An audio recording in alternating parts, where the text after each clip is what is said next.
Big breaking में आपका बहुत बहुत स्वागत। मैं हूं आपके साथ मनराज सक्सेना और बिग ब्रेकिंग में आपको तमाम बड़ी खबरें दिखाएंगे जो बनेंगी आज की सुर्खियां। शुरुआत करते हैं डीग से आ रही बड़ी खबर के साथ, जहां पर जुरहरा थाने में आग लग गई है। आग को बुझाने की कोशिशें चल रही हैं। साफ सफाई के दौरान यह आग लगी और आग को बुझाने के लिए पुलिसकर्मी लगातार कोशिशें करते हुए नजर आ रहे हैं। डीग से बड़ी खबर, जहां पर अग्नि तांडव देखने को मिला है। आग को बुझाने की कोशिशें अभी चल रही है और देखिए तस्वीरें भी सामने आ गई हैं। जुरहरा थाने में ये आग लगी है।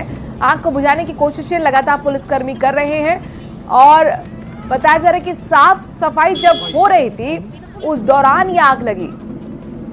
काला धुआं आसमान में आपको दिख रहा होगा और ये तस्दीक कर रहा है कि कितनी जबरदस्त ये आग लगी है। हालांकि आग बुझाने के प्रयास लगातार हो रहे हैं। खुद वहां पर पुलिसकर्मी मौजूद हैं। आग बुझाने की कोशिशें चल रही हैं। जुरहरा थाने की तस्वीरें आपको दिखा रहे हैं, जहां पर आग का तांडव देखने को मिला है। डीग से बड़ी खबर, अग्नि तांडव की तस्वीरें आपके सामने और एक काला धुआं आसमान को घेरे हुए यहीं पर आग लगी है। खबर ये कि साफ सफाई के दौरान आग लगी, जिसे बुझाने की कोशिश में पुलिसकर्मी भी डटे हुए हैं। जुरहरा थाने में आग लगने की घटना सामने आई है। साफ सफाई के दौरान ये आग लगी। हालांकि पुलिसकर्मी वहां पर मौजूद हैं और कोशिशें हो रही हैं कि जल्द से जल्द आग पर काबू पाया जा सके। जैसे अपडेट सामने आएगा अपने दर्शकों को बता दें कि क्या यहां पर जनहानि हुई है या नहीं। रिपोर्टर के जरिए आपको हर एक तस्वीर, हर एक अपडेट पहुंचाएंगे। बहरहाल जो तस्वीर सामने आई है, डीग से बड़ी खबर यह है कि जुरहरा थाने में भीषण आग लग गई। आग को बुझाने की कोशिशें हो रही हैं। साफ सफाई के दौरान आग लगने की जानकारी मिल रही है। वहीं अलवर की भिवाड़ी से भी कुछ ऐसी ही तस्वीर सामने आई है, जहां पर इंक बनाने वाली फैक्ट्री में भीषण आग लगी। बीबीपुर गांव में स्थित फैक्ट्री में आग लगी है। 6 दमकल की गाड़ियां मौजूद हैं। आग बुझाने की कोशिशें हो रही हैं। 5 किलोमीटर तक, दूर दूर तक ये आग की लपटें दिखाई दे रही हैं। तो आप अंदाजा लगाइए कितनी भीषण ये आग लगी होगी। 5 किलोमीटर दूर तक आग की लपटें उठती हुई नजर आ रही हैं। ये इंक बनाने की फैक्ट्री है जहां पर आग लगी है। बीबीपुर गांव में स्थित फैक्ट्री में भीषण आग की लपटें और काला धुआं आपको आसमान में नजर आ रहा होगा। 6 दमकल की गाड़ियां मौजूद हैं। कोशिश यही है कि जल्द से जल्द आग पर काबू पाया जा सके, लेकिन आग इतनी भयंकर है कि यहाँ पर वक्त बुझाने में लग सकता है, क्योंकि आग की लपटें 5 किलोमीटर दूर से नजर आ रही हैं। अलवर का ये भिवाड़ी इलाका आपको हम दिखा रहे हैं, जहां पर देखिए इंक बनाने की फैक्ट्री में भीषण आग लग गई। स्थिति ये है कि आग की जो लपटें हैं वो 5 किलोमीटर दूर तक नजर आ रही हैं। इस भीषण आग को बुझाने की कोशिशें लगातार हो रही हैं।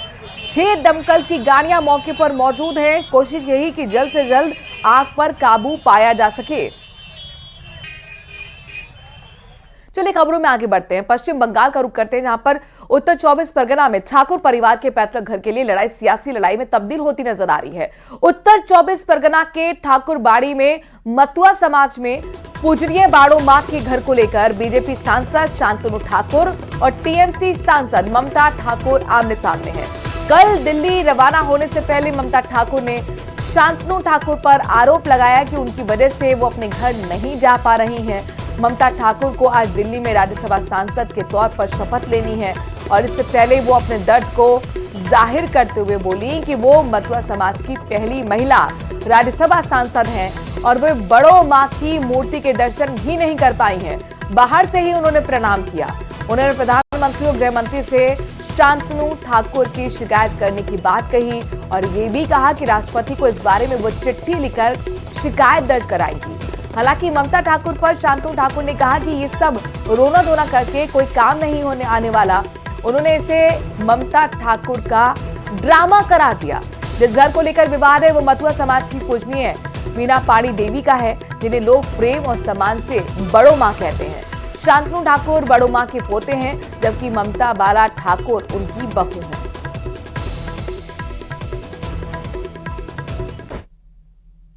রাতে আমি ঘুমাতে পারছি না, অন্য ঘরে আমার যেখানে স্টোর রুম সেখানে আমার ঘুমাতে হচ্ছে। আমি না আমার ঘরে ঢুকতে পারছি না, আমার জিনিসপত্র বের করতে পারছি। আমি যে জুতো পাইটা দিয়ে যাব, আজকে আমার মেয়ের জুতো পাই দিয়ে আমার যেতে হচ্ছে পার্লামেন্টে। এটা কতটা বেদনাদায়ক সেটা ভাষায় প্রকাশ করা যাবে না। আমার যেটা আনন্দ যে মতুয়াদের ভিতরে প্রথম কেউ রাজ্যসভায় যাচ্ছে মতুয়াদের প্রতিনিধির থেকে এবং ঠাকুর বাড়ির থেকে, কিন্তু এই যন্ত্রণা জ্বালানি আমার যেতে হচ্ছে না, মনে আনন্দ না কিছু। এ সমস্ত কান্নাকাটি করে কোনো কাজ হবে না। যে কর্ম উনি করেছেন, যে নিষ্ঠুরতা উনি করেছেন মতুয়াদের সঙ্গে, ওনার কর্মফল আগামী দিনে ভুগতে হবে। নাটকের ঠিক আছে, হয়তোবা পিএইচডি করেননি ড্রামাতে, কিন্তু ড্রামার সে পিএইচডি স্বীকৃতি পেয়ে গেছেন অলরেডি। কিন্তু কতটা নটোরিয়াস, কতটা ভয়ঙ্কর সেটা আশপাশের লোক জানে, মতুয়া সমাজ জানে, আর আগামী দিনে সারা পশ্চিমবঙ্গ, ভারতবর্ষের মানুষ জানবে।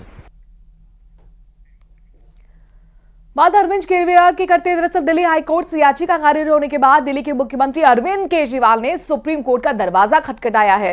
सूत्रों के मुताबिक कल रात ही उन्होंने सुप्रीम कोर्ट में याचिका दायर की और आज सुबह मेंशनिंग कर जल्द सुनवाई करने की मांग करी जाएगी।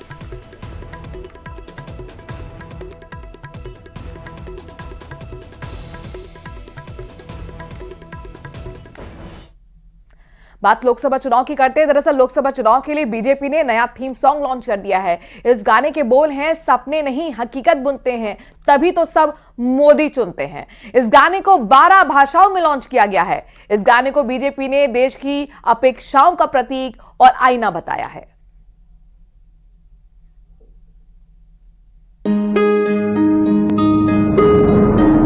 सालों से देश था हाल बेहाल, प्रगति की धीमी पड़ी थी चाल, फिर देश नामों को चुनकर लाया, नामों ने भी अपना वादा निभाया।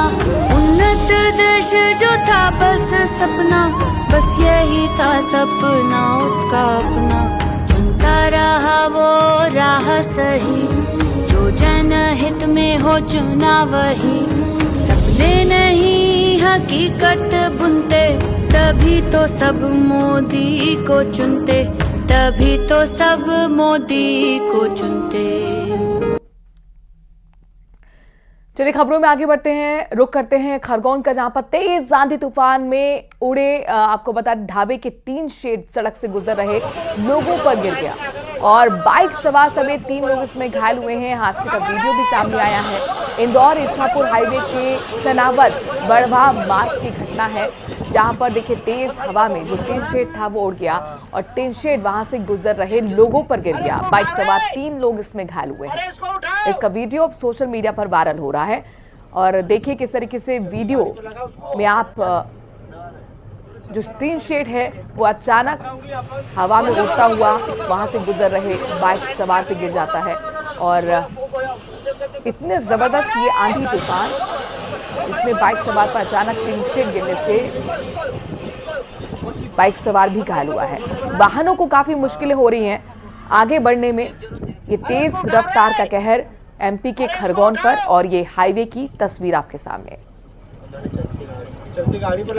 बात आईपीएल की कर लेते हैं। दरअसल आईपीएल में राजस्थान रॉयल्स और गुजरात टाइटंस का आज मैच होना है शाम 7:30 बजे एसएमएस स्टेडियम में मुकाबला होगा। 4 मैच जीतकर अंक तालिका में पहले स्थान पर है राजस्थान। 5 में से 2 मैच जीतकर 7वें स्थान पर है गुजरात टाइटंस। राजस्थान रॉयल्स को होम ग्राउंड का फायदा भी मिलेगा और इसीलिए यहां पर राजस्थान रॉयल्स के जो सपोर्टर्स हैं उनमें जबरदस्त क्रेज नजर आ रहा है।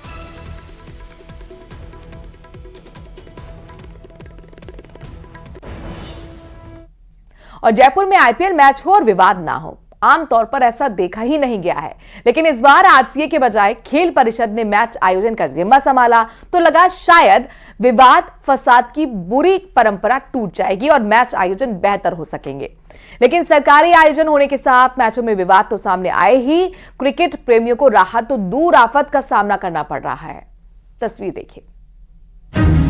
आईपीएल मैचों का यह कैसा प्रबंधन, टिकटों की बिक्री में हो गया खेल, ब्लैक में बिके टिकट, क्रिकेट फैन मायूस, पार्किंग के नाम पर हो रही अवैध वसूली, जिम्मेदारी में कैसे हुई इतनी लापरवाही। हर मैच के साथ ही आईपीएल का खुमार बढ़ता जा रहा है और मैचों को देखने के लिए लोग स्टेडियम में उमड़ रहे हैं। लेकिन राजस्थान में आईपीएल मैचों के टिकट दर्शकों को आसानी से नहीं मिल पा रहे हैं। टिकट पाने के लिए दर्शक स्टेडियम के बाहर बने बॉक्स ऑफिस के पास रात भर जाग रहे हैं, लेकिन उन्हें निराशा ही हाथ लग रही है। दरअसल यहाँ टिकट बिकवाली में ही खेला होने का भंडाफोड़ हुआ है। टिकट बॉक्स ऑफिस पर नहीं थे, लेकिन दलालों के पास जरूर थे।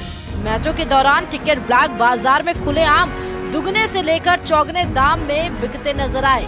यहाँ तक कि कॉम्प्लीमेंट्री पास तक ब्लैक में बेचे और खरीदे गए। राजस्थान युवा बोर्ड के पूर्व अध्यक्ष ने इस पर सवाल उठाते हुए कार्रवाई की मांग की। हाँ, हर बार जब भी मैच होता है तब खेल परिषद के जो कर्मचारी हैं उन लोगों का कोई इसमें रोल नहीं होता है।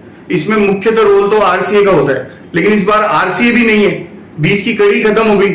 तो इस बार सरकार और राजस्थान रॉयल्स का जो मैनेजमेंट है वो डायरेक्ट है। तो अगर टिकट ब्लैकिंग हो रही है तो इसका मतलब कि सरकार के लोग इन्वॉल्व है, इसका मतलब कि राजस्थान रॉयल्स का मैनेजमेंट इन्वॉल्व है। तो ये जो लोग हैं इन लोगों के ऊपर कार्रवाई होनी चाहिए। वहीं इस मामले में खेल परिषद ने साफ कर दिया है कि टिकटों को बिकवाली के लिए पारदर्शी तरीका अपनाया गया है। के लिए पारदर्शी तरीका अपनाने के लिए भी हमने जो है राजस्थान रॉयल फ्रेंचाइजी है उसको कहा गया है। संभवतः हर संभव प्रयास किया जा रहा है कि कालाबाजारी नहीं हो, लेकिन जो हमारे यहाँ काउंटर लगे हुए हैं उस पे जो रेट है, जो प्रिंट रेट है उसी पे बेचा जा रहा है। लेकिन आगे कौन क्या किस रेट पे कहाँ पे किस जगह से ट्रांसफर कर रहा है उसका कोई हमारे पास मैकेनिज्म नहीं है। अगर कोई भी शिकायत करता है उसकी जांच होना संभव है। आईपीएल मैचों में टिकटों की कालाबाजारी के साथ ही यहां पहुंचने वाले दर्शकों से पार्किंग के नाम पर मनमर्जी की वसूली का मामला भी सामने आया है। मैच के दौरान स्टेडियम में बिकने वाली खाने पीने की तकरीबन हर एक चीज के 3 गुना दाम चुकाने पड़े हैं। 16 वहीं कई जगहों पर बाउंसरों ने आम क्रिकेट प्रेमियों से अभद्र व्यवहार भी किया। बाउंसरों ने आम दर्शकों के साथ मैच आयोजक खेल परिषद के सचिव तक को भी दुर्व्यवहार में नहीं छोड़ा। 500 की ब्लैकिंग हुई, उसके बावजूद 100 रुपए 300 रुपए पार्किंग के वसूले गए, 500 रुपए तक पार्किंग अवैध पार्किंग वसूली गई। सरकार को उसका कोई रिवेन्यू प्राप्त नहीं होता है, ना तो जेडीए ना नगर निगम इनको किसी प्रकार की कोई पार्किंग की अनुमति नहीं देती है। हमेशा कर्मचारियों के साथ, हमेशा वहां आने जाने वाले लोगों के साथ, वहां के खिलाड़ियों के साथ जो दूसरे खेल खेलने के लिए आते हैं उन सब के साथ आईपीएल में ही निहायत बदतमीजियां होती है। राजस्थान रॉयल्स और रॉयल्स चैलेंजर्स बेंगलुरु के बीच मैच के दौरान दर्शक के विराट से मिलने पहुंचने की घटना के बाद अब खेल परिषद और पुलिस प्रशासन एक्शन मोड में आ गया है। स्टेडियम के आसपास सुरक्षा के कड़े बंदोबस्त किए गए हैं। पुलिस जो कमिश्नर जयपुर ने भी यहाँ पे मीटिंग ली है। सुरक्षा में जो भी प्राइवेट एजेंसी लगी हुई है उनकी भी मीटिंग ली गई है और ये निर्देश दिए गए हैं कि भी कोई भी व्यक्ति बिना अधिकृत पास और टिकट के स्टेडियम व मैच में प्रवेश न करें। गहन जांच होगी। वहीं इस बार उम्मीद ये की जा रही है कि खेल विभाग द्वारा आईपीएल मैच आयोजन होने पर कमोबेश पहले जैसी परिस्थितियां देखने को नहीं मिलेंगी, लेकिन स्थितियों में ज्यादा बदलाव देखने को नहीं मिला। दरअसल खेल विभाग द्वारा परिषद की एक भारी भरकम कमेटी बनाकर भले ही स्पोर्ट्स ऑफिसर्स और कोच को जिम्मेदार तो बना दिए गए हैं, लेकिन उनके अधिकार तो नजर ही नहीं आए। अब जब आयोजन के प्रबंधन पर सवाल खड़े हो रहे हैं तो इस पर सरकार को विचार करना भी लाजमी है। न्यूज़ 18 राजस्थान के लिए जयपुर से महेश दाधीच की रिपोर्ट। और इसी खबर के साथ एक छोटे से ब्रेक के लिए यहां पर रुक रहे हैं, जल्द हाजिर होते हैं।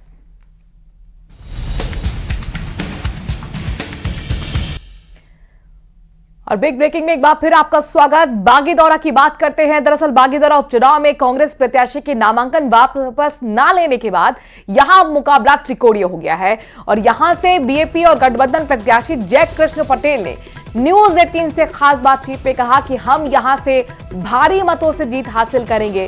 साथ ही कहा कि कांग्रेस पार्टी ने कपूर सिंह को निष्कासित कर दिया है, इसका फायदा भी उन्हें मिलेगा और यहां से वो बड़ी जीत हासिल करेंगे। पार्टी ने उनको निष्कासित कर दिया 6 साल के लिए।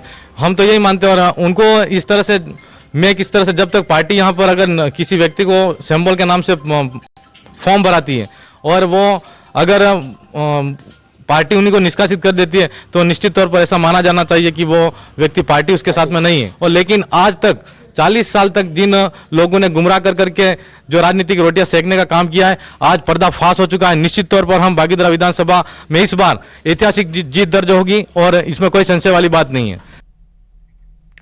अगली खबर कोटा से है, जहां पर लोकसभा चुनाव को लेकर प्रशासन की तैयारियां पूरी हो रही हैं। जेडीबी कॉलेज में चुनाव संपन्न कराने के लिए भंडारण बनाया गया है और इसमें चुनाव के दौरान काम आने वाली सामान्य और जरूरी चीजों को व्यवस्थित किया जा रहा है। 52 कर्मचारियों की टीम पोलिंग बूथ की टीम के लिए बैग तैयार कर रही है, जिसमें सुतली, रस्सी, मोमबत्ती, गोंद, फॉर्म सहित छोटी से छोटी चीजें शामिल हैं।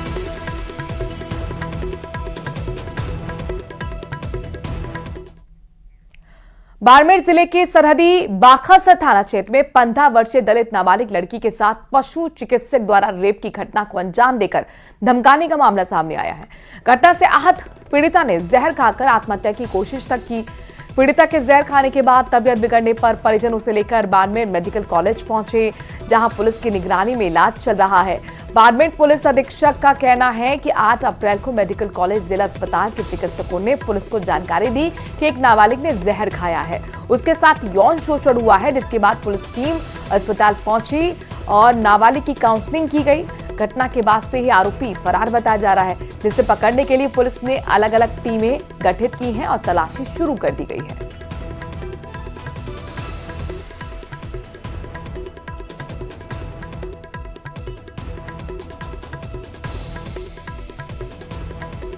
थाना क्षेत्र में दिनांक 6/4/2024 को एक नाबालिग बच्ची को CSC बाकासर में भर्ती कराया जहर खुरानी की इत्तला को।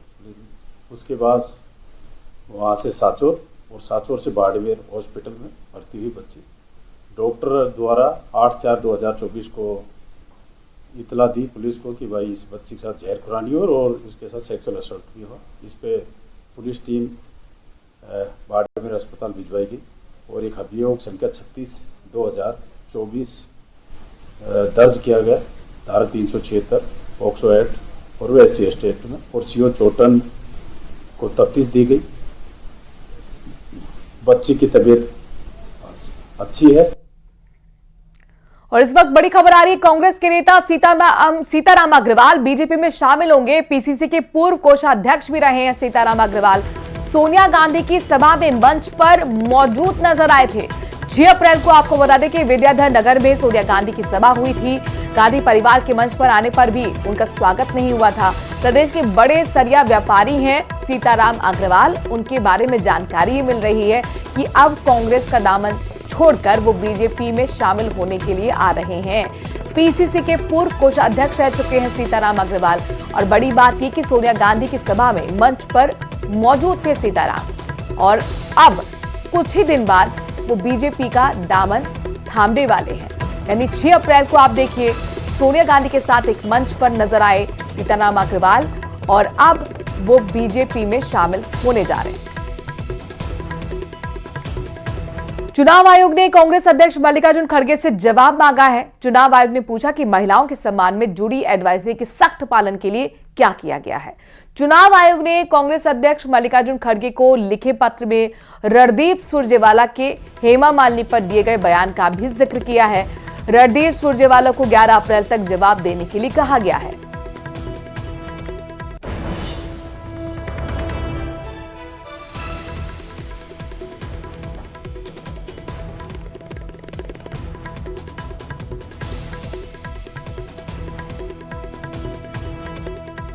और इसी खबर के साथ एक छोटे से ब्रेक के लिए यहां पर रुक रहे हैं, जल्द हाजिर होते हैं।